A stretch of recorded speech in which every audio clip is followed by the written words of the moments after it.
FAF 1024 автокөлігі. Так, бізде мотор мынандай кішігірім шағын мотор, 4 цилиндрлі.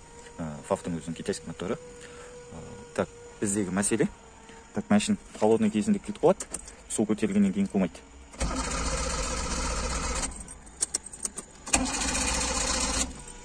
Міне осы қызбай қалатын әдеті бар. Осы кезде міне газды құрттай жай ғана слегка басып жіберіңіз.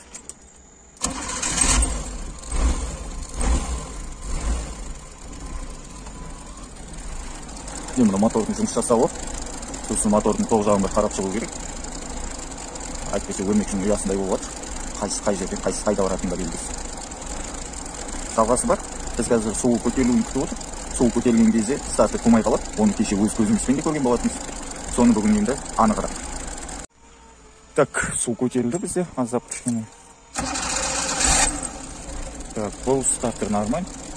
Бізде причина замок жақтан шығатын сияқты, бірақ әлі белгісіз. Біз қазір суының бел ортасына дейін, 80-ге дейін, 80-нің кішкене өткеніне дейін көтерілуін күтеміз.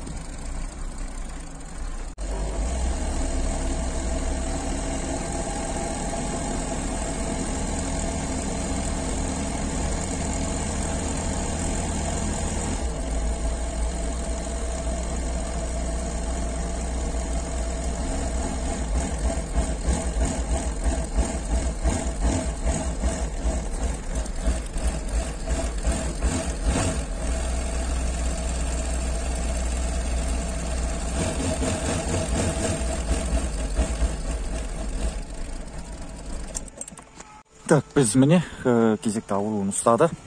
Ауыратын жері ауырды. Су көтерілді. Так, замокты ашамыз. Так, бензинасыз қуат.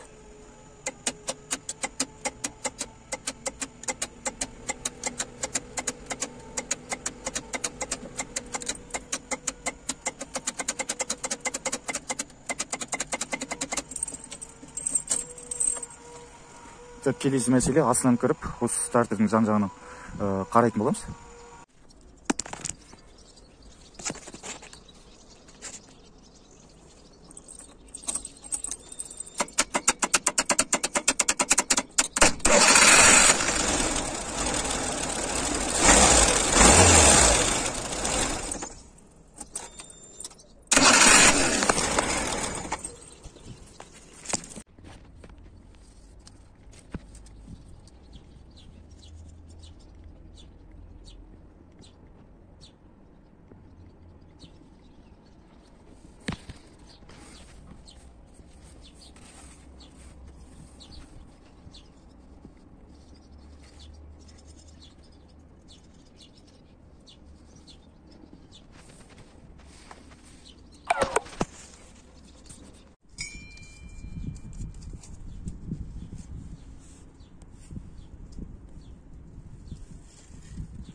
біздерде так келесі бұл себептің ақауы бізде замок зажигания де болған жоқ, стартердің өзі де болған жоқ. Бірден тек сіз стартеріңіз айналмай қалса, бірден тек шешіп алуға асықпаңыз. Одан басқа да көлікте әртүрлі мәселе бар, әртүрлі шаруасы бар. Оның бәрін қарай білу керек, көре білу керек. Содан кейін барып бір затты шешуге. Қазақта келе жатқан ертеңмен бар мақал бар ғой. 1000 рет өлшеде 1 рет кес деген. Соны именно осы техникада қолданған өте дұрыс болып келеді. Так, кеттік ары қарай. Ендесе біз қазір стартердің релесін айырып алып, сол жерде көретін боламыз. Так, біз стартерге дополнительный реле қою үстіндеміз қазір. Кімге қызықты болатын болса, стартердің проводы бұл жерде қара, қызыл полоскамен міне осы проводты бел ортасынан екіге айырдық. Енді бұл жерде бізде мына ақ қалың провод, аккумулятордан келіп тұрған плюс 12, релеге келіп жалғанатын реленің 30 деген контактісін осы аққа. Содан кейін так, міне біз осындай дополнительный реле жалғаймыз осы жерге. Қазір подробность айтатын болам бәрін әрі қарай.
Так, бізде дополнительный релені жалғап болдық. Так, бізде дополнительный релеміз міне тұр. Бұл именно бізде стартердің релесі болып саналады.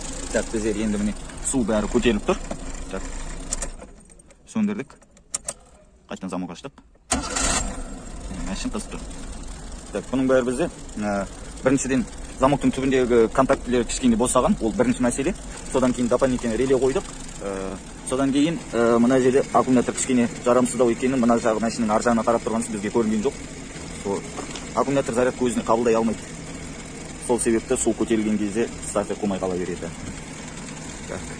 Мынау бізде полный қара жанып тұр. Әйтпесе біз деген 3 сағат 4 сағаттан кейін қыздырып қойған болатынбыз.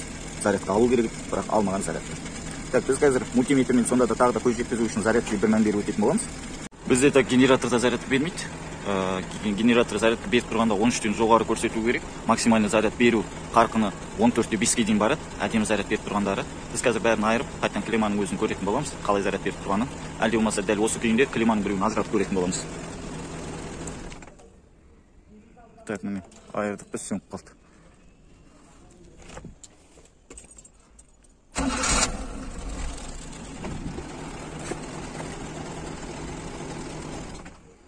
міне заряд бермей тұр.